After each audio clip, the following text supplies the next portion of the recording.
கிறிஸ்துவின் நாமத்தினாலே உங்கள் யாவருக்கும் வாழ்த்துரை தெரிவித்துக் கொள்கிறேன். நேற்றைய நாளில் நம்ம 13ஆம் அதிகாரத்தை நம்ம பார்த்தோம். நான் நினைக்கிறேன் நீங்கள் எல்லாம் நல்லா புரிஞ்சிருப்பீங்க அப்படின்ட்டு. இன்னைக்கு 14வது அதிகாரத்தை நம்ம பார்க்க போகிறோம். இந்த வெளிப்படுத்த விசேஷத்தில் ரொம்ப கன்ஃபியூஷன் உள்ள அதிகாரத்தில் இந்த 14ஆம் அதிகாரமும் ஒன்று. நான் கிட்டத்தட்ட ஒரு 2-3 நாளாகவே இதை வச்சு அப்படி படிக்கும்போது இதை எப்படி புரிஞ்சுக்கலாம் அப்படிங்கும்போது எனக்கு கிடைச்ச ஒரு சின்ன வெளிச்சம் என்ன அப்படின்னாச்சுன்னா, இதை ஒரு சத்தம் அப்படிங்கிற சொல்கிற ஒரு வார்த்தையை வச்சு இந்த அதிகாரத்தை ஈஸியாக நான் புரிஞ்சுக்கிட்டேன். என்ன அப்படின்னாச்சுன்னா, இந்த சத்தம் அப்படிங்கிற வார்த்தை 5 இடங்கள்ல வருது. அப்போ அந்த சத்தத்தை வச்சு இதை அந்த அதிகாரத்தை ஈஸியாக புரிஞ்சுக்கலாம். என்ன அப்படின்னா, முதல்ல 1லேருந்து 5 வசனம் வரைக்கும் சத்தம். யாரோட சத்தம் இது அப்படின்னாச்சுன்னா, முத்திரிக்கப்பட்ட 1,44,000 பேரோட சத்தம். முத்திரிக்கப்பட்ட 1,44,000 பேரோட சத்தம். 2வது சத்தம் யாருடைய சத்தம் அப்படின்னா, தூதனின் சத்தம். அதாவது அது எதுல இருந்து பார்க்கலாம்னா, 6ஆம் அதிகாரத்திலிருந்து 7ஆம் அதிகாரம் வரைக்கும் ஒரு தூதனுடைய சத்தம். 3வது இதை எப்படி படிக்கலாம் அப்படின்னாச்சுன்னா, 2வது வேறொரு தூதன் அப்படின்னு சொல்லி வருது. அவர் என்ன சொல்றாரு அப்படின்னு சொல்லி அவரோட சத்தத்தை பார்க்கலாம். பின்னால 9வது வசனத்துல பார்க்கிறோம்னா, இன்னும் 3வது தூதன் ஒருத்தர் வராரு. அவரோட சத்தம். அவர் என்ன சொல்றாரு அப்படின்னு சொல்லி வாசித்தோம்னா அந்த பகுதி நமக்கு நல்லா புரிஞ்சிடும்.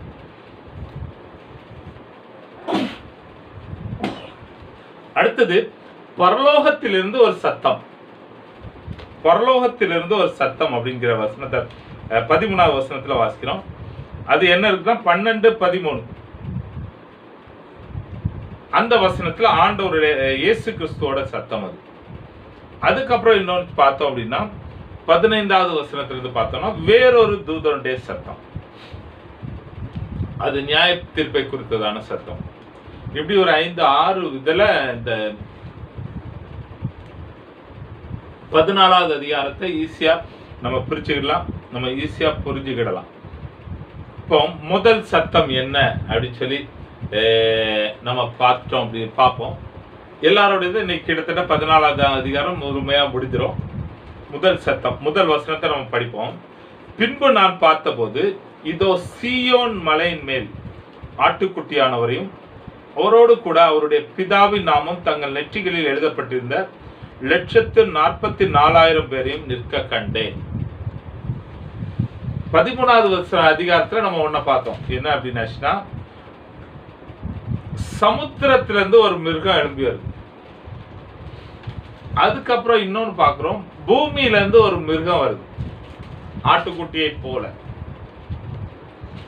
அடுத்தது நம்ம இங்க 14வது அதிகாரத்துல பார்க்கும்போது சீயோன் மலையில இருந்து ஒரு ஆட்டுக்குட்டியானவர். அப்போ என்னன்னா, இயேசு கிறிஸ்து எப்படிலாம் செய்ய போறாரோ அதே மாதிரி அவன் யார் செய்யறா அப்படின்னாச்சுன்னா பிசாசு. நான் ஏற்கனவே ஒரு இடத்துல சொன்னேன், பிசாசு ஆண்டவரை டூப்ளிகேட் பண்ணக்கூடிய ஒருத்தர். இங்க 14வது அதிகாரத்துல முத்திரிக்கப்பட்ட அப்படின்னு பார்க்கணும். 13வது அதிகாரத்துல பிசாசு அவனுடையவர்களை முத்திரிக்கிறான். அப்போ இந்த முத்திரை இது எல்லாமே என்னடா அப்படின்னாச்சுன்னா, ஆண்டவரை பார்த்து மொத்தத்துல அவன் காப்பி அடிக்கும். இதை நம்ம நல்லா புரிஞ்சுக்கணும். 13வது அதிகாரத்துல கடைசியில நம்ம பார்த்தது என்ன அப்படின்னாச்சுன்னா, 13வது அதிகாரத்துல கடைசியில பார்த்தோம்னா, அந்த மிருகத்தின் முத்திரைக்கையாவது அதன் நாமத்தையாவது அதன் நாமத்தின் இலக்கத்தையாவது தரித்து கொள்கிறவன் தவிர வேறொருவனும் கொல்லவும் விற்கவும் கூடாதபடிக்கு செய்தது. இதிலே ஞானம் விளங்கும்.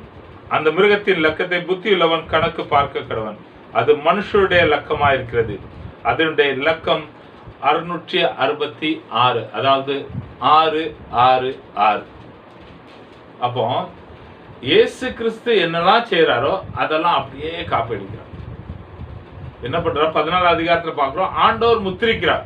ஏற்கனவே நம்ம பார்த்திருக்கோம், ஆண்டவர் தம்முடைய பிள்ளைகளை முத்திரிச்சார் அப்படின்னு சொல்லி 7வது அதிகாரத்துல நம்ம பார்த்தோம். 7வது அதிகாரத்துல இது வேற ஒரு குரூப். அது என்ன அப்படிங்கிறது இன்னைக்கு பார்ப்போம். அதுக்கு முன்னால நம்ம இதை புரிந்து கொள்ள வேண்டிய சத்தியங்கள் என்னன்னா, பிசாசு ஆண்டவர் என்னெல்லாம் செய்வாரோ அதெல்லாம் காப்பி அடிச்சு அப்படி செய்யறான். எப்படி ஆண்டவர் தம்முடைய பிள்ளைகளை முத்திரிக்கிறாரோ அதே மாதிரி பிசாசு தன்னுடையவர்களை முத்திரித்தான். இயேசு ஆண்டவர் சீயோன் மலையில இருந்தா நான் கடல்ல இருந்து வரேன் அப்படின்னு வரேன், பூமியில இருந்து வரேன் அப்படின்னு வரேன். எப்படி ஆண்டவர் எப்படி செய்யறாரோ அதே மாதிரிதான் செய்யறான். இதெல்லாம் கொஞ்சம் நம்ம கருத்தா போய் பார்த்தோம் அப்படின்னாச்சுன்னா பிசாசு என்னென்னலாம் செய்யறான் அப்படின்னு பார்க்கலாம். இப்போ நம்முடைய சபைகள்லயும் சில நேரங்களில் நம்ம கண்டுபிடிக்க பிசாசின் கிரியையில கண்டுபிடிக்க முடியாம போறதுக்கு காரணமும் இதுதான். என்ன அப்படின்னாச்சுன்னா, பிசாசு இது வேதத்துக்குள்ளாக வர்ற மாதிரி காமிப்பான். ஆராதனையா பிசாசின் ஆராதனை சபைகளுக்குள்ள அப்படியே வரும். அவங்க செய்தி குடிக்கிற விதமா பிசாசின் காரியங்கள் சபைக்குள்ள அப்படியே வரும். எல்லா காரியங்களும் எப்படி வருதும் அப்படின்னாச்சுன்னா அது நம்ம பிரித்து பார்க்கக்கூடியவர்களா இருக்கணும். அதான் நம்முடைய கண் எப்பவும் ரொம்ப தெளிவா இருக்கணும் அப்படின்னு சொல்லி பைபிள்ல வாசிக்கிறதுக்கு காரணம் இதுதான். ஒருத்த மனுஷனுடைய கண் தெளிவா இருந்தா அவன் சரீரம் முழுவதும் வெளிச்சமா இருக்கும். அவனுடைய கண் கெட்டு போயிட்டு அப்படின்னா அவனுடைய சரீரம் கெட்டதா இருக்கும் அப்படின்னு சொல்லி வசனத்துல பார்க்கணும். மத்திய 6ஆவது அதிகாரத்துல பார்க்கணும். அதுதான் விழிப்புள்ளவர்களா இருங்கள், ஜாக்கிரதை உள்ளவரா இருங்கள், வஞ்சிக்கப்பட்டு போவாதீர்கள் அப்படிங்கிற வசனம்லாம் அடிக்கடி நம்ம சுவிசேஷ நூல்கள்லயும் சரி நிருபங்கள்லயும் சரி பார்க்கறதுக்கு காரணம் என்னன்னா, விசுவாசிகள் எப்போதும் ஜாக்கிரதை உள்ளவர்களாக, விழிப்புள்ளவர்களாக, வஞ்சிக்கப்பட்டு போகாதவர்களாக இருக்கணும். நய வஞ்சனை பார்த்துட்டு இந்த உலகத்தின் இச்சை அபிலாஷைகளை பார்த்து நம்ம அங்கங்க ஓடுறவங்களா இருக்கக்கூடாது அப்படிங்கிறதுக்கு சொல்றதுக்கு காரணம் இதுதான். சில நேரங்கள்ல ஆசீர்வாதங்களா அள்ளி கொடுக்குற இடங்கள்ல மக்கள் போறதுக்கு ரொம்ப விருப்பப்படுவாங்க. கொஞ்சம் கடினமா பேசுறாங்க, நரகத்தை பற்றி பேசுறாங்க, நியாய தீர்ப்பை பற்றி பேசுறாங்க, பாவத்தை கண்டித்து உணர்த்துறாங்க அப்படின்னா அந்த இடங்கள்ல மக்கள் போற விரும்புறது கிடையாது. ஆனா ஆண்டவர் விரும்புறது இந்த மாதிரி காரியம் தான். பாவத்தை பரிசுத்தாவியானவர் தரும்போது அவர் உலகத்தை நீதியை குறித்து நியாயத்தை குறித்தும் கண்டித்து, பாவத்தை குறித்து நீதியை குறித்து நியாயத்தை குறித்து கண்டித்து உணர்த்துவார். பரிசுத்தாவியானவரோட வேலையை கண்டித்து உணர்த்துவதுதான். அப்போ 14ஆம் அதிகாரத்துல நம்ம பார்க்கிறோம் சீயோன் மலை. அப்போ அந்த சீயோன் மலை அப்படின்னா எங்க இருக்கு அப்படின்னு பார்த்தோம் அப்படின்னாச்சுன்னா 2 சாமுவேல் புஸ்தகத்துல 5ஆம் அதிகாரம் 7வது வசனத்தை பார்க்கிறோம். என்ன அப்படின்னாச்சுன்னா, எகிப்திலிருந்து மோசே ஆண்டோட இஸ்ரவேல் ஜனத்தை வழிநடத்தி கொண்டு வர்றாரு. மோசே இறந்ததுக்கு அப்புறம் யோசுவா கானானுக்குள்ள அவர்களை வழி நடத்துறாரு. ஆண்டவர் சொல்றாரு, யாருக்கும் நீ தயவு காமிக்காம எல்லா அந்த ஜாதிகளையும் விரட்டி விட்டுரு அப்படின்னு ஆண்டவர் சொல்றாரு. ஆனாலும் சில காரணங்களால சில மக்கள் அங்க உட்கார்ந்துடுறாங்க. சில அந்த இடத்துல உள்ள கானானியர் எபூசியர்லாம் அங்கங்க சில இடங்கள்ல உட்கார்ந்துடுறாங்க. முழுமையாக அவர்களை விரட்டி அடிக்கவில்லை யோசுவா காலத்துல. இது எப்போ நடக்குது முழுமையா அப்படின்னாச்சுன்னா தாவீதின் காலத்துல தான் முழுமையா நடக்குது. அப்போ அந்த 2 சாமுவேல் 5ஆம் அதிகாரம் 7ஆம் வசனம் இப்படி சொல்லுது, ஆனாலும் தாவீது சீயோன் கோட்டை பிடித்தான், அது தாவீதின் நகரமாயிற்று. இது தாவீதின் நகரமாயிற்று. சீயோன் கோட்டையை பிடித்து தாவீது தான் கடைசியா பிடிக்கிறாப்ல. தாவீதின் நகரமாயிட்டு சீயோன் கோட்டை, சீயோன் மலை அப்படிங்கிறது எருசலேம்ல தான் இருக்கு. ஆனா இது சீயோன் மலையில தேவாலயம் கிடையாது. தேவாலயம் இருக்கிறது மோரே பழத்துல. ஆனா இதுல நீங்க புரிஞ்சு கொள்ள வேண்டிய விஷயம் என்னன்னா, ஆண்டவர் விரும்பி இருந்தது சீயோன் பர்வதத்தை தான் தன்னுடைய பரிசுத்த பர்வதம் சொல்றாரு அடிக்கடி இடங்கள்ல பார்க்கும்போது. ஆனா இங்க சொல்லப்பட்டது எருசலேம்ல உள்ள சீயோன் மலை இல்லை. இது பரம சீயோனை காண்பிக்கிறது. ஆண்டவர் தங்கும், ஆண்டவருடைய வாசஸ்தலம் பரலோகத்தை காண்பிக்கிறது. இந்த இடத்துல சொல்லப்படுகிறது பரலோகத்தை காண்பிக்கின்ற ஒரு சீயோன் மலை அப்படிங்கிறது பரலோகத்தை குறிக்கிற இடம். இதை நீங்க தெளிவா புரிஞ்சுக்கிடுங்க. அடுத்தது இது எங்க நடக்கும் அப்படின்னா பரலோகத்துல நடக்கும். சரிதானே? அப்போ சீயோன் மலையின் மேல் ஆட்டுக்குட்டியானவரையும், ஆட்டுக்குட்டியானவர் அப்படிங்கிறது இயேசு கிறிஸ்துவை சொல்றோம், அவரோடு கூட அவருடைய பிதாவின் நாமம் தங்கள் நெற்றிகளில் எழுதப்பட்டிருந்த 1,44,000 பேரையும் நிற்க கண்டேன். இப்போ இது யார்? இது யார்? பிதாவின் நாமம் தங்களுடைய நெற்றிகளில் எழுதப்பட்டிருக்கிற 1,44,000. அப்போ இதை நம்ம நல்லா புரிஞ்சுக்கணும் அப்படின்னாச்சுன்னா, நம்ம தமிழ்நாடுல இந்த வழக்கம் கிடையாது, தமிழ்நாட்டுல இந்த வழக்கம் கிடையாது. இதே இது இப்போ மகாராஷ்டிராவிலயோ குஜராத்லயோ இப்போ ஒரு பையனுக்கும் ஒரு பொண்ணுக்கும் கல்யாணம் ஆச்சு அப்படின்னாச்சுன்னா, முதல்ல அவங்க என்ன தெரியுமா செய்வாங்க? அந்த பொண்ணோட பேரை மாற்றுவாங்க. பேரை மாற்றி அது முன்னால வேற ஒரு பேரா இருந்திருக்கும். கல்யாணம் ஆன பிறகு வருஷம் வீட்டில் வச்சு ஒரு பேரை வச்சு அதுக்கு பின்னால சர்நேம் அப்படின்னு சொல்லி ஒன்று உண்டு. குடும்ப பெயர், பிதாக்களின் பெயர், சர்நேம். அந்த சர்நேம் வந்து அதுக்கு முன்னால அந்த பிள்ளைக்கு வந்து சர்நேம் வந்து அவங்க அப்பா குடும்பத்து வழியில வந்திருக்கும். ஆனா இப்போ அவங்க இங்க வந்து பார்த்தோம்னா கல்யாணம் முடிஞ்சோன்னா முதல்ல நடக்கிற என்னன்னா, அந்த பிள்ளைக்கு பேரை மாத்தி அதை சர்நேமை மாத்தி அந்த கல்யாண சர்டிபிகேட்டை வச்சு இங்க கொண்டு கொடுப்பாங்க. எங்கன்னா கெஜெட்ல கொண்டு போய் கொடுத்து அதை மாத்துவாங்க. இது இங்க எல்லாம் இருக்கிற வழக்கம். நம்ம ஊர்கள்ல என்ன பண்றாங்கன்னா இனிஷியல் மாத்திடுறாங்க. அதுக்கப்புறம் கல்யாணம் ஆன பிறகு புருஷன் பேரை பின்னால போடுவாங்க. புருஷன் பேரை பின்னால போடுவாங்க. இப்போ இது யாரு அப்படின்னாச்சுன்னா, தேவனுடைய ஆட்டுக்குட்டியானவருடைய மணவாட்டி. இந்த பெயர் மாற்றப்படுது, பெயர் மாற்றப்படுது. இதை நீங்க நல்லா புரிந்து கொள்ள வேண்டிய ஒரு சத்தியம் அது. என்ன அப்படின்னாச்சுன்னா, நான் ஏற்கனவே இது 7ஆம் அதிகாரம் பேசும்போது இந்த காரியத்தை சொன்னேன்.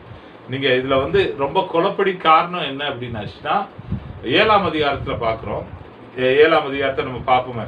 பைபிள் இருக்கவங்க 7ஆம் அதிகாரத்தை திருப்பி வருங்க. வெளிப்படுத்துற விசேஷத்துல 7ஆம் அதிகாரத்துல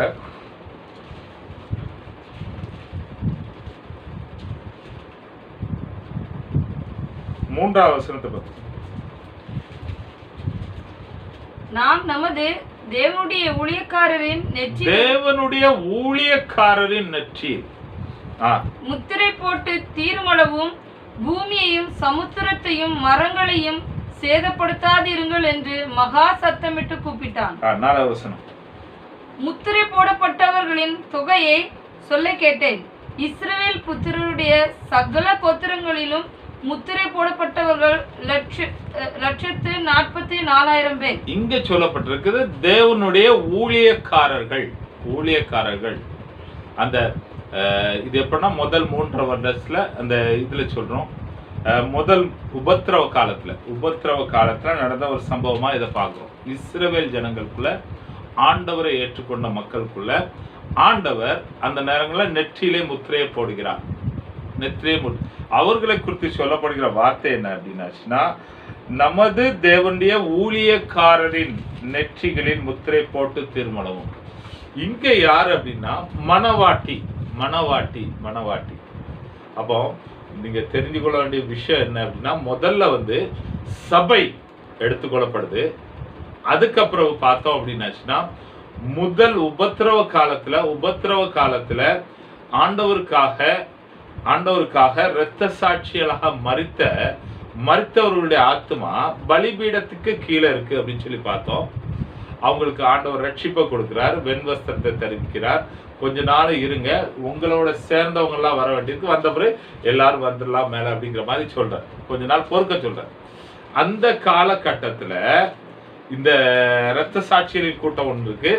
இஸ்ரவேல் ஜனங்கள்ல இருந்து ஒரு கூட்டம் தேர்ந்தெடுக்கப்படுறாங்க.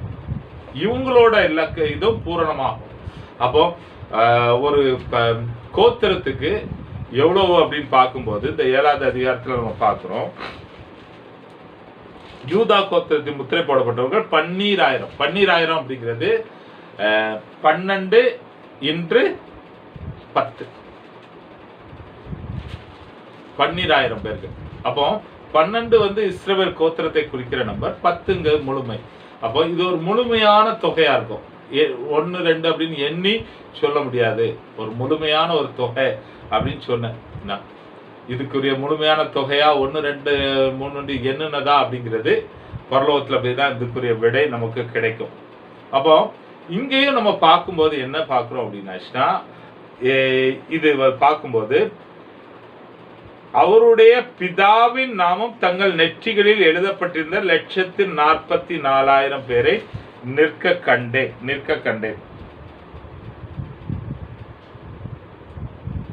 சரிதானே? அப்போ இங்க இது யார் அப்படிங்கிறதுல ஒரு பெரிய கேள்வி இருக்கு. இதுல யார் அப்படிங்கிறது ஒரு பெரிய கேள்வி இருக்கு. முதலாவது யெகோவா சாட்சிகள்னு ஒரு குரூப் உண்டு. யெகோவா சாட்சிகள் அவங்க சொல்றாங்க இதுல நாங்க தான் இருப்போம் அப்படின்னு. இந்த யெகோவா சாட்சிகள் யார் அப்படின்னு சொல்லி நம்ம பார்த்தோம் அப்படின்னாச்சுன்னா அவங்களோட சரித்திரத்தை கொஞ்சம் பார்த்தோம் அப்படின்னா ரொம்ப இன்ட்ரெஸ்டிங்கான ஒன்று. அதனால அதை சொல்லிட்டு போறேன். கிறிஸ்துவுக்கு பின் 369வது ஆண்டுல ஏரியஸ் அப்படின்னு சொல்லக்கூடிய ஒருத்தர் இயேசுவானவர் தேவன் இல்லை அப்படின்னு சொல்லி ஒரு பிரச்சனை கொண்டு வந்தான். இயேசுவானவர் தேவன் கிடையாது அப்படின்னு சொல்லி ஒரு பிரச்சனை கொண்டு வந்தான். அப்போ அந்த டைம்ல ஆட்சி செஞ்சதுன்னா கான்ஸ்டன்டைன் அப்படிங்கிற அந்த ரோம பேரரசர், இது அதாவது கிறிஸ்தவத்தை ரோம மதமா அங்கீகரிச்ச ஒரு பேரரசர். அவர் ஆட்சியில் இருக்கும்போது அவர் என்ன சொன்னாரு, சரிப்பா நீ வா அப்படின்னு சொல்லி ஒரு டிபேட்டுக்கு ரெடி பண்ணார். ஒரு டிபேட் ரெடி பண்ணார். அப்போ ஏரியஸும் அவன் கூட்டமும் வந்து இயேசு தெய்வன் இல்லை அப்படின்ட்டு அவங்க பேசினாங்க. அந்த இதுல ஒரு சாதாரண விசுவாசி இயேசு தேவன் அப்படின்னு எத்தனஸ் அப்படின்னு சொல்லக்கூடிய ஒரு சாதாரண விசுவாசி இயேசு தேவன் அப்படின்னு சொல்லி அவர் பேசுறார். ரெண்டு பேரும் பேசினதுல அந்த எத்தனஸ் இவரை அடிச்சு தொலைச்சிட்டாரு. வசனத்தை வச்சு, ஆண்டோடைய தீர்க்க தரிசனங்களை வச்சு, ஆண்டவர் செய்த காரியங்கள்லாம் வச்சு அவரை இந்த ஏரியஸை ஒன்றும் இல்லாமல் ஆக்கிட்டார். அதனால அந்த இடத்துல முடிவு பண்ணி எனுமணி சத்தம் போட்ட தொலைச்சிடும் அப்படின்ட்டு அவனை விரட்டி விட்டாங்க. அவன் என்ன பண்ணிட்டான், அந்த கலப்பை ஒரு புக் எழுதி வச்சுட்டு போயிட்டான். இந்த புக் எழுதி வச்சுட்டு போய் ரொம்ப நாள் ஆச்சு. 19வது நூற்றாண்டுல அமெரிக்காவில் சார்ல்ஸ் அப்படின்னு சொல்லி ஒரு பாஸ்டர் இருந்தார், சார்ல்ஸ் வெசல். அவரோட மகன் இதை வந்து அப்படியே படிச்சு பார்த்துருக்கான். இது ஒரு புஸ்தக சூழல் இருக்க என்னது அப்படின்னு சொல்லி படிச்சு பார்த்துட்டு அவன் ஒயிட் டவர் சொசைட்டி அப்படின்னு சொல்லி பேர்ல இந்த யெகோவா விட்னஸ் இயேசு தெய்வம் இல்லை அப்படிங்கிற கொள்கையை திருப்பி கொண்டு வந்தான். இப்படிதான் இந்த யெகோவா விட்னஸ் வந்து ஆரம்பிக்கப்பட்டது. ஒரு தோற்கடிக்கப்பட்ட கூட்டம், ஓட ஓட விரட்டப்பட்ட ஒரு கூட்டம். அந்த புக்கு எங்கேயோ இருக்கிறது படிச்சுட்டு ஒரு கல்லப்பை அதை படிச்சுட்டு இது யெகோவா விட்னஸ், யெகோவா தான் தேவன், யெகோவா தேவன் இல்லைன்னு நாங்க சொல்லலை. யெகோவா தேவன், யெகோவா ஆராதிக்கப்படத்தக்கவர், இயேசுவும் தேவன், இயேசுவும் ஆராதிக்கப்படத்தக்கவர். அந்த திருத்துவத்தை நம்ம புரிந்து கொள்ள வேண்டியது ரொம்ப அவசியம். திருத்துவத்தை வந்து ரொம்ப தப்பா புரிஞ்சுக்கிறாங்க. ரொம்ப தப்பாவே புரிஞ்சுக்கிறாங்க. பிதாவாகிய தேவன் குமாரனாக வந்தார், குமாரனாகிய தேவன் பரிசுத்தாவியாக வந்தார் அப்படின்னு ரொம்ப சொல்றாங்க. அது வந்து திருத்துவம் கிடையாது. திருத்துவம் பிதாவாகிய தேவன் உண்டு, இயேசு கிறிஸ்து அப்படிங்கிற ஒரு இதா கிருபையாய் அவர் இயேசு கிறிஸ்துங்கிற ஒரு இதுல வரார். அதுக்கப்புறம் ஆவியானவர். அப்போ இது 3 தேவன்ல ஒரே தேவன் தான். ஆனா நம்ம 3 விதமா அவரை பார்க்கிறோம். அப்போ பிரியமானவர்களே இதுல நம்ம புரிந்து கொள்ள வேண்டியது, இந்த யெகோவா விட்னஸ்காரங்க சொல்றது என்னன்னா, இந்த 1,44,000 பேர் நாங்கள் தான் அப்படின்னு சொல்றாங்க. ஆனா இதுல யோசிக்க வேண்டிய ஒரு விஷயம், இந்த யெகோவா விட்னஸ்ல 1,44,000 பேர் இருப்பாங்களா அப்படிங்கிறதே டவுட்டு. அடுத்தது இன்னொரு குரூப் என்ன சொல்றாங்க அப்படின்னா, இந்த 1,44,000 இந்த சீயோன் குமாரத்திகள், இந்த சீயோன்ல இருக்கிறவங்க யார் அப்படின்னா நாங்கள் தான் அப்படின்னு சொல்றது சிபிஎம் சேர்ந்த அருமையான ஊழியர்கள் சொல்றாங்க. சிபிஎம் அப்படிங்கிறது நம்ம யாரும் அவங்கள குறை சொல்லவே முடியாது. எக்காரணத்தை கொண்டும் நம்ம அவங்கள குறை சொல்ல முடியாது. ஒரு நல்ல ஒரு ஆண்டவருடைய ஊழியம் சேர நல்ல ஒரு ஊழிய ஸ்தாபனம். அவங்களுடைய தியாகங்கள் நம்மளுடைய தியாகங்களோடு ரொம்ப பெரியது.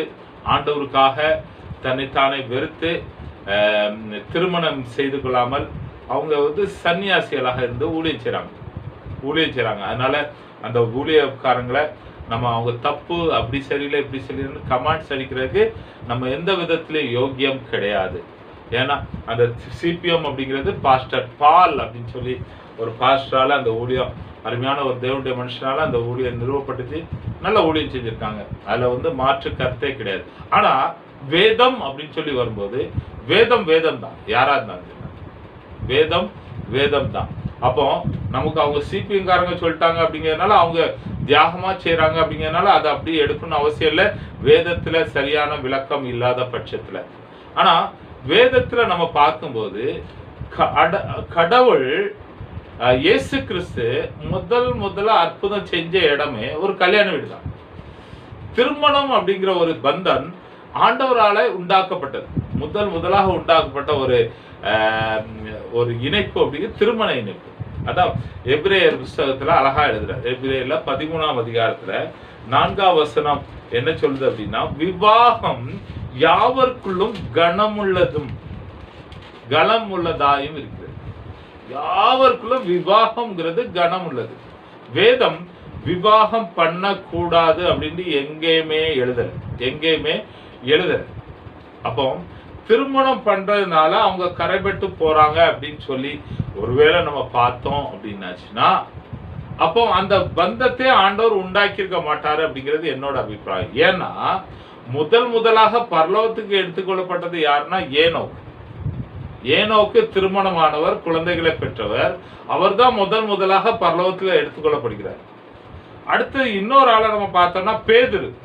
இந்த சபையின் மேல் இந்த கல்லின் மேல் என் சபையை கட்டுவேன் அப்படின்னு சொல்லி பேதுருவை தான் ஆண்டவர் பிரதான சிஷ்யரா அங்கீகரிச்சு எல்லாத்தையும் செய்றார். அவர் திருமணமானவர். அப்போ இது சரியா இருக்குமா அப்படின்னாச்சுன்னா சரியா இருக்க வாய்ப்புகள் கிடையாது. அடுத்தது பெண்களால் இவங்க எதுக்கு சொல்றாங்கன்னா, பின்னால ஒரு வசனம் இருக்கு, பெண்களால் தங்களை கரைப்படுத்தி கொள்ளாதவர்கள் என்று பொதுவா நம்ம பார்க்கிறது என்ன அப்படின்னா திருமணமாகாதவர்கள் அப்படின்னு சொல்லி நினைக்கிறோம். ஆனா நம்ம வேதத்தின் பார்வையில நம்ம பார்த்தோம் அப்படின்னாச்சுன்னா விபச்சாரம், வேசித்தனம் எது அப்படின்னு சொல்லி ஆண்டோடைய பார்வையில பார்த்தோம்னா சிலை வணக்கம், விக்கிரக ஆராதனை ஆண்டோடைய பார்வையில பெரிய விபச்சாரமாகவும் வேசித்தனமாகவும் காணப்படுது. கரைப்படுத்தி கொள்ளுதல் அப்படிங்கிறது நம்ம இந்த ஒரு பார்வையில தான் இதை பார்க்கணும். அப்பதான் அது நமக்கு கரெக்டா இருக்கும் அப்படிங்கிறது என்னோடது. ஆனா வசனத்துல நம்ம திருமணத்தை பற்றி நம்ம பார்க்கும்போது மத்தேயு 19ஆம் அதிகாரத்தில் நமக்கு சொல்லப்பட்டிருக்கு என்னன்னா, தேவனுடைய ராஜ்யத்துக்காக சிலர் தங்களை அன்னகர்களாக மாற்றிக் கொண்டிருக்கிறார்கள். அதே நேரத்தில் அன்னகர்களாக பிறந்தவர்களும் உண்டு. சிலர் தேவனுடைய ராஜ்யத்துக்காக தங்களை அன்னகர்களாக மாற்றிக் கொண்டிருக்கிறார்கள். அதனால அவங்க தியாகத்தை நம்ம துச்சமாவோ அற்பமாவோ எண்ணக்கூடாது. அன்னகர்களா பிறந்தவர்களும் இருக்காங்க, அதுல தப்பே கிடையாது. அதனால இந்த வசனத்தை கேட்கிறவங்க நீங்க மனசுல வச்சிருந்த சிலர் திருமண வாழ்விற்கு தகுதி இல்லாமல் இருப்பாங்க. அப்படிப்பட்டவர்களை அந்த திருமண வாழ்விற்கு கட்டாயப்படுத்துறது சரி கிடையாது. அப்போ அன்னகர்களா இருக்கிறவங்கள நம்ம அவங்கள திருமணத்துக்கு கட்டாயப்படுத்த கூடாது.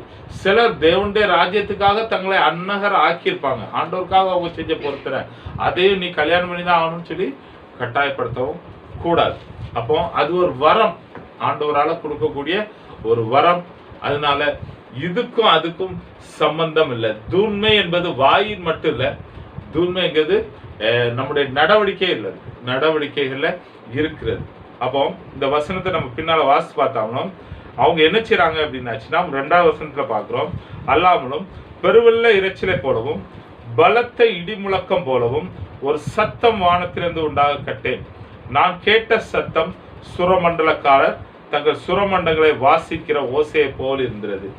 சுரமண்டலக்காரர்கள் தங்கள் சுரமண்டலத்தை வாசிக்கிற ஓசையை போல இருந்தது. அவர்கள் சிங்காசனத்துக்கு முன்பாகவும் 4 ஜீவன்களுக்கு முன்பாகவும் மூப்பர்களுக்கு முன்பாகவும் புது பாட்டை பாடினார்கள். அந்த பாட்டு பூமியிலிருந்து மீட்டுக் கொள்ளப்பட்ட 1,44,000 பேரை இல்லாமல் வேறொருவரும் கற்றுக்கொள்ள கூடாது இருந்தது. இவங்க என்ன பண்றாங்கன்னா புது பாட்டை பாடுகிறார்கள். பொதுவா நம்ம இந்த இதுல பொதுவாகவே நம்ம பார்த்துட்டு வர்ற ஒரு சத்தியம் என்ன அப்படின்னா, பாட்டு பாடுறது யார் அப்படின்னா மீட்கப்பட்டவர்கள் தான் பாட்டு பாடுறாங்க. தூதர்கள் பாட்டு பாடினதா நமக்கு இங்க வேத வசனத்துல சொல்லப்படவில்லை. தூதர்கள்லாம் எங்களோடு பாட்டு படிச்சாங்க அப்படிம்பாங்க சிலர். எங்க ஆராதனையில தூதர்களும் கலந்து கொண்டு ஆராதிச்சாங்க, பாட்டு படிச்சாங்க அப்படின்னு சொல்லுவாங்க. தூதர்கள் சத்தம் போட்டார்கள் அப்படின்னு தான் இருக்குமே தவிர, சத்தம் எழுப்பினார்கள் தான் இருக்க தவிர, பாட்டு படிக்கிறது யார் அப்படின்னா மீட்கப்பட்டவர்கள் மட்டுமே பாட்டு படிக்கிறத நம்ம இந்த வசனத்திலிருந்து நம்ம அறிந்து கொள்ளக்கூடிய ஒரு பெரிய உண்மை. இப்ப 5ஆம் அதிகாரம் 10ஆவது வசனத்துல இதே நம்ம பார்க்கிறோம். 5ஆம் அதிகாரத்தை வெளிப்படுத்துற விசேஷத்துல 5ஆம் அதிகாரத்துல 10ஆவது வசனத்துல படிக்கும்போது படிங்க, எங்கள் தேவனுக்கு முன்பாக எங்களை ராஜாக்களும் ஆசாரிகளும் ஆக்கினீர், நாங்கள் பூமியிலே அரசாள்வோம் என்று புதிய பாட்டை பாடினார்கள். புதிய பாட்டை பாடினார்கள் அப்படின்னு சொல்லி நம்ம பார்க்கிறோம். அப்போ பிரியமானவர்களே, மீட்கப்பட்டவர்கள் பாட்டு படிக்கிறாங்க. இப்போ யோவான் எங்க இருந்து போயிருக்காருன்னா பூமியில இருந்து தான் போயிருக்காரு. அவர் என்ன எழுதுறாரு அப்படின்னாச்சுன்னா, மீட்டு கொள்ளப்பட்ட 1,44,000 பேரே இல்லாமல் வேறொருவரும் கற்றுக்கொள்ள கூடாது இருந்தது. அது நம்ம தெளிவா தெரிஞ்சுக்கிட வேண்டிய ஒரு உண்மை. பரலோகத்துல அவங்க பேசுறது அங்க இருக்கவங்க தான் கற்றுக்கொள்ள முடியும். இங்க போயிட்டு நான் அதை பேசினா, அவரை பார்த்தேன் இவரை பார்த்தேன் அப்படிங்கிறது வசனத்தின்படி நமக்கு ஏற்றுக்கொள்ள கூடாத ஒன்றாக இருக்கிறது. ஏற்றுக்கொள்ள கூடாத ஒன்றாகவே இருக்கிறது. 4ஆம் வசனத்தை பார்க்கிறோம். ஸ்திரீகளால் தங்களை கரைப்படுத்தி கொள்ளாதவர்கள் இருவருமே. இந்த ஒரு வார்த்தையை வச்சுதான் இந்த 1,44,000 பேர் நாங்கள் நாங்கள் நாங்கள் அப்படின்னு சொல்லி ஒரு கூட்டம் சொல்றாங்க. அப்போ ஸ்திரீகளால் கரைப்படுத்தி கொள்ளாதவர்கள் அப்படின்னா என்ன அப்படின்னு சொல்லினா, விபச்சாரம், வேசித்தனத்துல வேற எந்த இதுல பிரச்சனையிலும் ஈடுபடாதவர்களை அப்படின்னு சொல்லி நம்ம எடுக்கலாம். அதே நேரத்தில் வேதமும் நமக்கு என்ன சொல்லுதுன்னா, ஆண்டவரை விட்டு ஒரு சிலை வணக்கமோ ஒரு விக்கிரக ஆராதனையை செய்கிறது விபச்சாரமும் வேசித்தனத்துக்கு சமமான பாவமா தான் சொல்லியிருக்கு. ஏன்னா எரேமியால ஒரு வசனத்தை படிச்சிரோமே, எரேமியா தீர்க்க தரிசன புஸ்தகத்துல 3ஆம் அதிகாரத்துல, எரேமியா தீர்க்க தரிசன புஸ்தகத்துல 3ஆம் அதிகாரத்துல 6வது வசனம் 8வது வசனத்தை படிச்சு பார்த்தோம்னா, எரேமியா தீர்க்க தரிசன புஸ்தகம் 3ஆம் அதிகாரம் 6வது வசனம் 8ஆம் வசனம். யோசியா ராஜாவின் நாட்களிலே கர்த்தர் என்னை நோக்கி, சீர்கெட்ட இஸ்ரவேல் என்பவள் செய்ததை கண்டாயா? அவள் உயரமான சகல மலையின் மேலும் பச்சையான சகல மரத்தின் கீழும் போய் அங்கே வேசித்தனம் பண்ணினாள். சீர்கெட்ட இஸ்ரவேல் என்பவள் விபச்சாரம் பண்ணின இஸ்ரவேல் தேசத்தை பத்தி ஆண்டவர் சொல்றாரு. அவங்க எண்ணிய விட்டுட்டு மற்ற தெய்வங்கள்ட்ட போயிட்டாங்க. அதை விபச்சாரமாகவும் வேசித்தனமாகவும் சொல்றாரு. அதனால இந்த வசனத்தின் பேக்ரவுண்டை வச்சு நம்ம எடுத்துக்கொள்ள வேண்டிய உண்மை என்ன அப்படின்னாச்சுன்னா, ஸ்திரீகளால் கரைப்படாதவர்கள் அப்படின்னா ஆண்டவரை தவிர வேற யாரையும் பார்க்காதவர்கள், ஆண்டவருக்கு தவிர வேற யாருக்கும் தங்களை அடிபணிந்து கொள்ளாதவர்கள். இதைதான் நம்ம புரிந்து கொள்றோம். ஸ்திரீகளால் கரைப்பட்டவர்கள். அடுத்தது இவர்களே கற்புள்ளவர்கள்.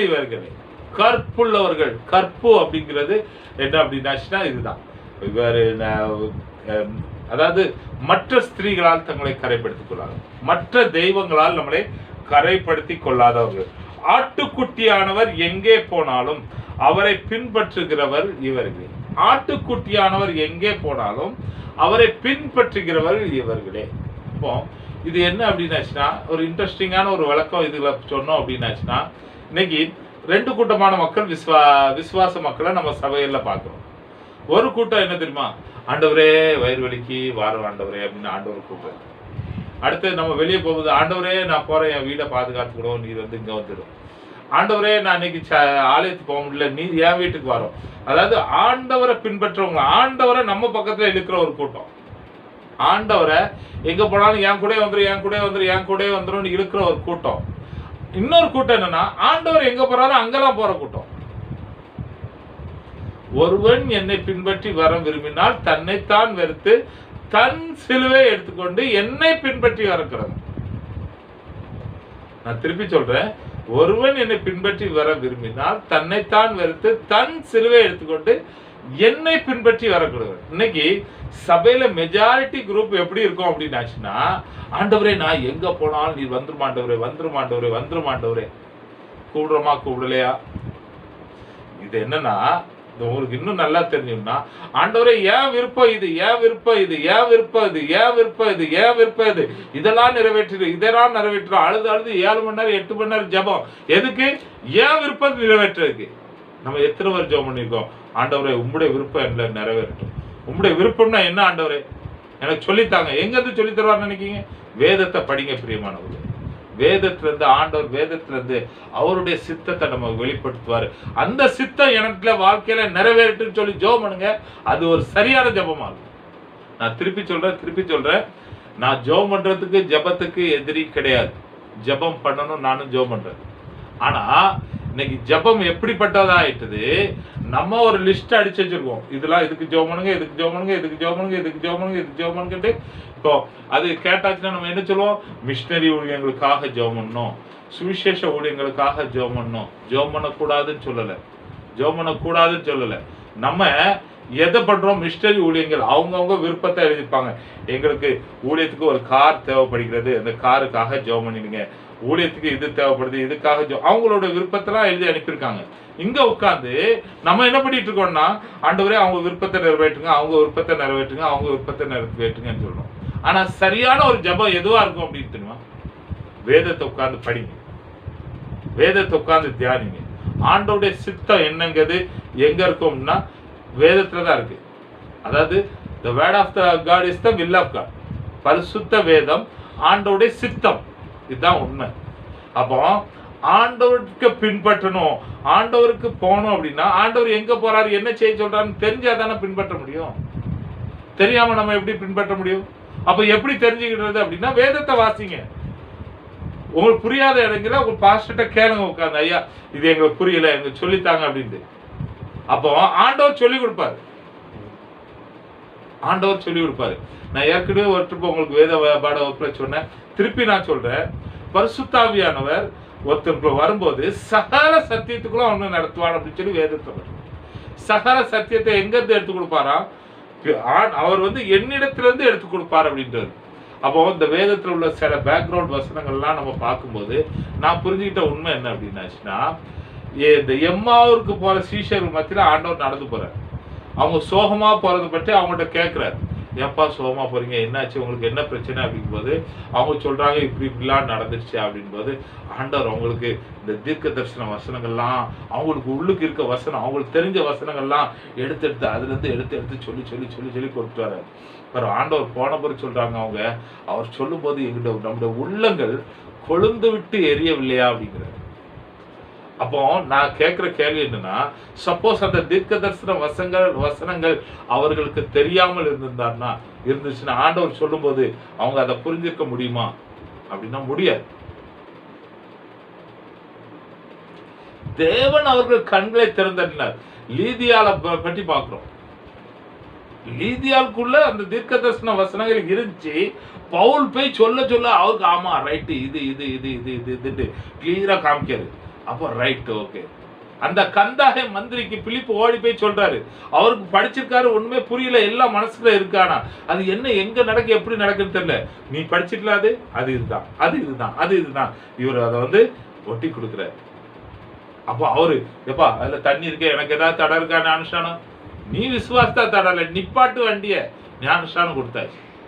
அப்போ நம்ம புரிந்து கொள்ள வேண்டிய விஷயம், புரிஞ்சு கொள்ள வேண்டிய சரியான சத்தியம் என்னன்னா, நம்ம ஜெபம் பண்றதுக்கு முன்னால வேதத்தை உட்கார்ந்து வாசிங்க.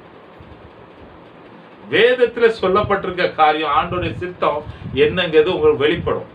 ஆண்டவரே இந்த சித்தம் என்னுடைய வாழ்க்கையில நிறைவேறட்டும். நான் ஏன் பின்னால நீர் வரணும்னு உண்மை கூப்பிடுறவனா இருக்கக்கூடாது. அப்படின்னா என்னன்னா, ஏன் விருப்பத்தை நிறைவேற்றும் ஆண்டவரே, ஏன் விருப்பத்தை நிறைவேற்றும் சொல்றவனா இருக்கக்கூடாது. உம்முடைய சித்தம் என் வாழ்க்கையில நிறைவேற்றும். ஆனா இன்னைக்கு ரொம்ப நினைக்கிறேன்னா, உங்கள் சித்தம் நிறைவேறும். உங்கள் சித்தத்தை ஆண்டவர் நிறைவேற்றுவார். உன் மன விருப்பத்தை ஆண்டவர் நிறைவேற்றுவார். இது வசனம். அதுக்கு நம்ம கேட்கணும்னு அவசியம் கிடையாது. நம்முடைய சித்தம் என்னங்கிறது ஆண்டவர் வாயில இருந்து வார்த்தை வர்றதுக்கு முன்னால நம்ம என்ன கேட்க போறோம், நம்முடைய சித்தங்கள் என்ன அப்படிங்கிறது ஆண்டவர் தெரியும். ஆனா இன்னைக்கு ரொம்ப இது போயிட்டு இருக்கோம். இவங்க ஏன் ஸ்பெஷல் அப்படின்னாச்சுன்னா, ஆண்டவர்கிட்ட போய் ஆண்டவரை எனக்கு இது விருப்பம், எனக்கு இது தாங்க அதை தாங்கன்னு கேட்கல. ஆண்டவரை உமக்கு எங்கேயாச்சு நீர் எங்கெல்லாம் போக சொல்லிட்டு போற எனக்குன்னு ஒரு சின்ன விருப்பமோ ஏதோ இல்லையா. பாத்தீங்க அப்படின்னாச்சுன்னா அழகா சொல்லப்பட்டிருக்க விஷயம் என்னன்னா, அவர்கள் ஆட்டுக்குட்டியானவர் எங்கே போனாலும் அவரை பின்பற்றுகிறவர்கள் இவரே. ஆட்டுக்குட்டி போறாரு, அங்க ஒரு இடத்துல அடி விழுந்தோடனே பேதுரு சொல்றாரு, நாங்க ஆண்டவருக்காக அடிபட்டதுக்கு பாத்திரரா எண்ணப்பட்டோம் அப்படி சந்தோஷப்படுறார்.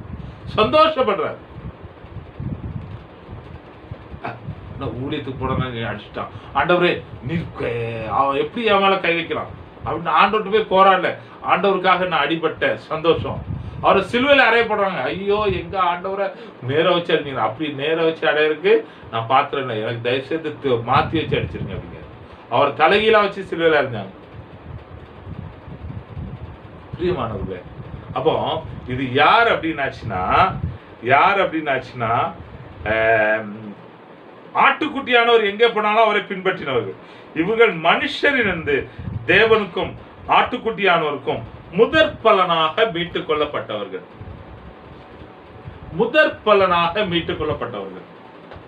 அப்போ முதல்ல ஸ்திரீகளால் கரைபடாதவர்கள், கற்புள்ளவர்கள். அப்போ பக்த தெய்வத்துல ஆண்டவர்கிட்ட வந்ததுக்கு அப்புறம் திரும்பி பார்க்காதவர்கள். ரெண்டாவது என்ன அப்படின்னாச்சுன்னா ஆட்டுக்குட்டியானவர் எங்க போனாலும் அங்க போறாங்க. மூணாவது என்ன பார்த்தோம் அப்படின்னா மனுஷரிடத்தில் தேவனிடத்திற்கும் ஆட்டுக்குட்டியானவருக்கும் முதற் பலனாக மீட்டுக் கொள்ளப்பட்டவர்கள். முதற் பலன் அப்படின்னு சொல்லும் போது என்ன அப்படின்னு பார்க்கலாம்னா ரெண்டு விளக்கம் அது கொடுக்கலாம். ஒரு விளக்கம் என்னன்னா தி பெஸ்ட், முதற் பலனை தி பெஸ்ட், தலை சிறந்தது. ஏகப்பட்ட மாம்பழம் கொண்டு வந்து போட்டுப்பாங்க. அதுல வந்து எங்க மக்கள் சிலவங்க இதெல்லாம் இருக்கும், மாம்பழத்துல எல்லாம் வந்துட்டு இருக்கையிலே பெரிய பெரிய மாம்பழமா பார்த்து எங்களுக்கு முதற் பலன். இது இன்னும் ஏகப்பட்டது இருக்கு. முதற் பலனுக்கு ரெண்டு விதமான அர்த்தத்தை நம்ம பார்த்துக்கலாம். அப்போ இதுல நான் என்ன நினைக்கிறேன் அப்படின்னாச்சுன்னா ஆண்டவர் இந்த எத்தனையோ கோடிக்கணக்கான மக்கள் ஆண்டவரை ஏற்றுக்கொண்டிருக்காங்க, இல்லைன்னு சொல்லல. அதுல இருந்து தி பெஸ்ட் கொஞ்சத்தை செலக்ட் பண்ற. முதற் பலன் ரொம்ப சிறப்பானது ஒண்ணு. வேதத்துல நம்ம பார்க்கிறோம், பவுல் ரொம்ப ஒரு சிறப்பான ஒரு ஊழியக்காரர், அப்போலோ ஒரு சிறப்பான ஒரு ஊழியக்காரர், பர்னபா ஒரு சிறப்பான ஊழியக்காரர், பேதுரு அந்த ஒவ்வொரு ஆண்டோடைய அப்போஸ்தலர்கள் ரொம்ப சிறப்பான ஒர்க்கு. அவங்கள மாதிரிலாம் ஊழியம் செய்ய முடியுமா? அவங்களுக்கு சில காரியங்கள்லாம் செய்யும்போது அப்படி அதாவது புல்லரிச்சது. பவுலோட கடைசி காலத்தை பற்றி நம்ம வாசித்தோம் அப்படின்னாச்சுன்னா 2 தீமோத்தேயுல அவர் எழுதுறாரு. யார்கிட்ட? இவருக்கு எழுதுறாரு. யாரு? தீமோத்தேயுக்கு எழுதுறாரு. அந்த வசனத்தை ஒரு வசனத்தை வாசிப்போமே. தீமோத்தேயுக்கு எழுதுறாரு. 2 தீமோத்தேயுல லாஸ்ட் அதிகாரத்துல 14வது வசனம் நினைக்கிறேன்.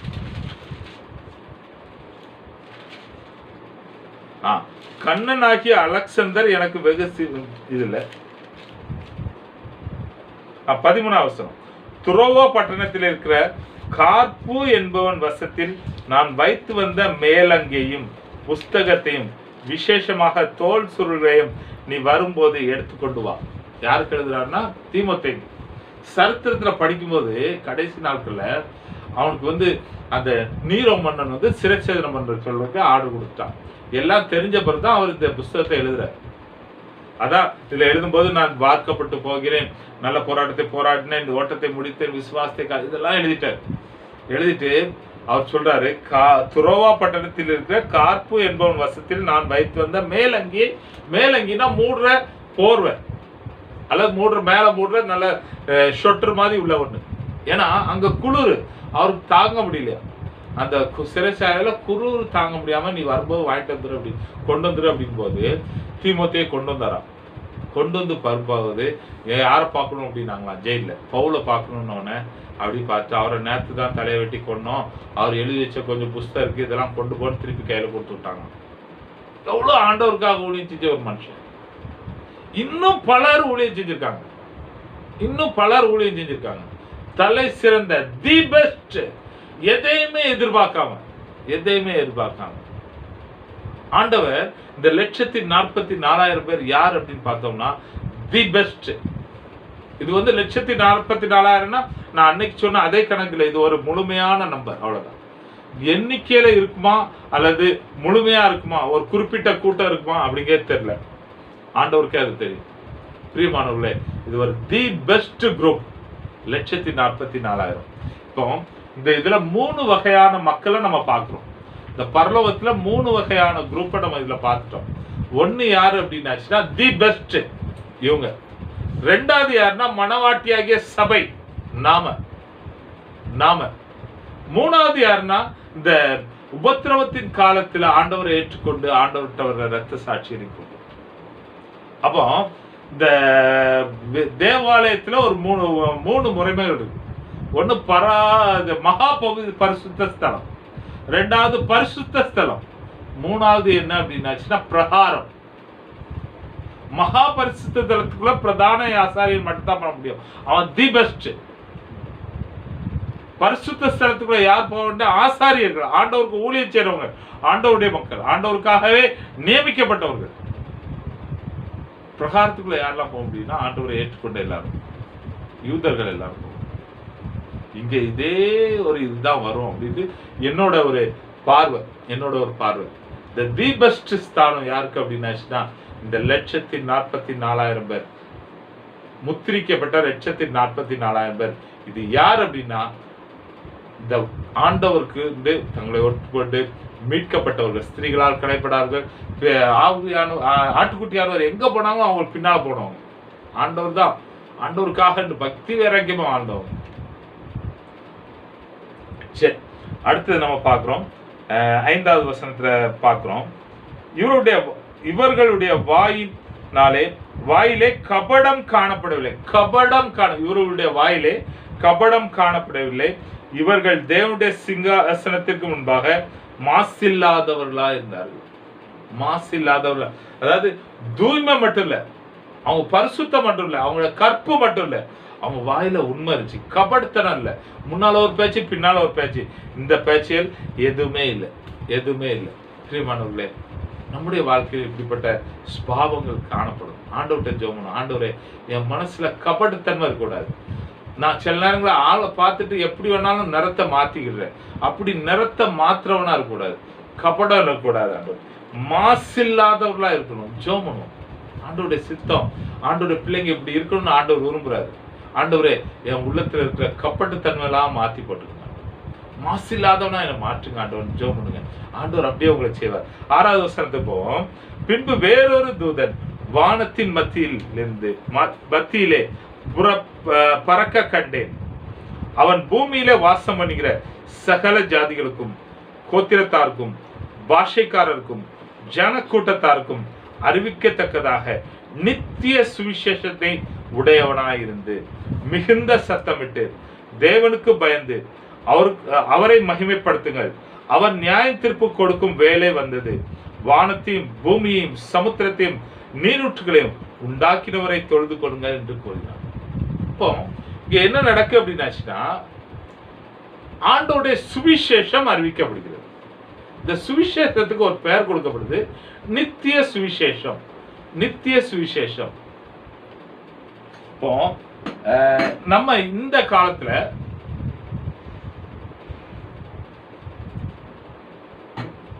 தூதர்கள் சுவிசேஷம் சொல்றதுக்கு அனுமதிக்கப்படவில்லை. ஏன்னா அவங்க ஆண்டவருடைய அன்பை அனுபவிக்கவில்லை. இந்த காலத்துல, கிருபையின் காலத்துல சுவிசேஷம் சொல்லக்கூடிய பொறுப்பு யாரை சேர்ந்தது அப்படின்னாச்சுன்னா மனவாட்டியாகிய சபையை சார்ந்தது. இன்னைக்கு தூதர்கள் சுவிசேஷம் சொல்ல முடியாது. ஒரு சிலர் என்ன சொல்றாங்கன்னா, இந்த வசனத்தை வச்சுட்டு நான் கேள்விப்பட்ட வகையில இன்னைக்குள்ள மக்கள் ஒழுங்கா சுவிசேஷம் சொல்லாததுனால, இன்னைக்குள்ள சபை ஒழுங்கா சுவிசேஷம் சொல்லாததுனால தூதர்களை ஆண்டவர் நிப்பாட்டி அவங்கள வச்சு சுவிசேஷம் சொல்ல வைக்கிறார் அப்படின்னு ஒரு கூட்டம் சொல்லிட்டு இருக்கு. இது தப்பு. இன்னைக்குள்ள சபை ஒழுங்கா சுவிசேஷம் சொல்லாத பட்சத்துல சபையை ஆண்டவர் எடுக்கும் போது யாருமே போக மாட்டாங்க. இப்போ இங்க கூட்டமா மக்கள் போறாங்கன்னா சுவிசேஷம் அவர்களுக்கு சரியாக அறிவிக்கப்பட்டிருக்கிறது. அதனால அந்த சரியான சுவிசேஷத்தை கேட்டு அவர்கள் மனம் திரும்பி ரட்சிக்கப்பட்டு பரிசுத்த ஜீவியம் செய்து ஆண்டவருடைய மனவாட்டியா இருந்ததுனால ஆண்டவர் அவர்களை எடுத்துக்கொண்டிருக்கிறார். அவர்கள் ஒருவேளை சரியான சுவிசேஷம் சொல்லப்படாத பட்சத்துல சொல்லப்படாத பட்சத்தில், அவங்க பாவத்திலிருந்து விடுதலைப்படாத பட்சத்துல ஆண்டவர் கண்டிப்பா அவர்களை எடுத்துக்கொள்ளப்பட்டார். ஏன்னா நம்முடைய தேவன் பாவத்தை பார்க்க கூடாத சுத்த கண்ணன். ஆகாயில சொல்லியிருக்கு. அதனால ஈஸியா சொல்லிடுறாங்க. இன்னைக்கு உள்ள மக்கள் ஒழுங்கா சுவிசேஷம் நீங்களாம் சொல்லல, அதனால கடைசி நாள்ல தூதர்கள் சுவிசேஷத்தை சொல்லுவாங்க அப்படின்ட்டு. அந்த நாள்ல சுவிசேஷம் சொல்றதுக்கு சபை இல்லை, அதனால அவங்க வராங்க. அதுக்கப்புறம் அதை நான் ஒழுங்கா டீட்டெயிலா சொல்றேன். முதல்ல நீங்க தெரிஞ்சுக்கொள்ள வேண்டியது, இன்னைக்கு சொல்லப்படுகிற சுவிசேஷம் இயேசுவின் சுவிசேஷம்.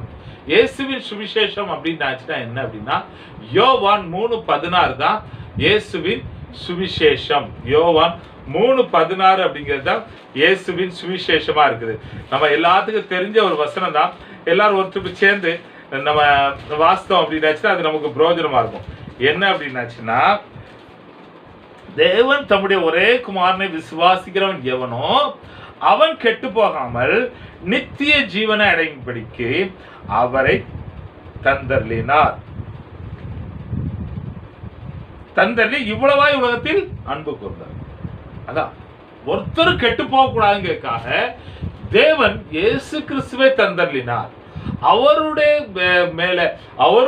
அவர் மேல நம்பிக்கை வைத்து, அவருடைய ரத்தம் என்னுடைய சகல பாவங்களையும் நீக்கி சுத்திகரிக்கொண்டே யார் ஒருவன் விசுவாசிக்கிறானோ அவனுடைய பாவம் சுத்திகரிக்கப்படுகிறது, அவன் நீதிமானாக்கப்படுகிறான், அவன் ஆண்டோடைய பிள்ளையா மாறும். யோவான் 1:10 இது நமக்கு தெளிவா சொல்லி கொடுக்கிற ஒரு விஷயமா இருக்கிறது. யோவான் 1:10 நம்ம பார்க்கிறோம். 1:12 அவருடைய நாமத்தின் மேல் விசுவாசம் உள்ளவராய் அவரை ஏற்றுக்கொண்டவர்கள் எத்தனை பேர்களோ அத்தனை பேர்களும் தேவனுடைய பிள்ளைகளாகும்படி அவருக்கு அதிகாரம் கொடுத்தார். இயேசுவின் சுவிசேஷம் இது இன்றைக்கு சொல்லப்படுகிற சுவிசேஷம்.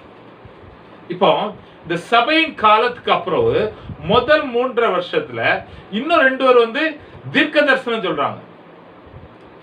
அவங்க சுவிசேஷம் இயேசுவின் சுவிசேஷத்தை சொல்ல, அவங்க தீர்க்க தரிசனம் சொல்றார்கள் அப்படின்னு சொல்லி நம்ம வசனத்துல வாசித்தோம். தீர்க்க தரிசனம் அப்படிங்கிறது இது ஆதி ஆகமத்திலிருந்து அவங்க இதுவரைக்கும் சொல்றாங்க, மல்கியா வரைக்கும் உள்ள புஸ்தகத்தை சொல்றாங்க.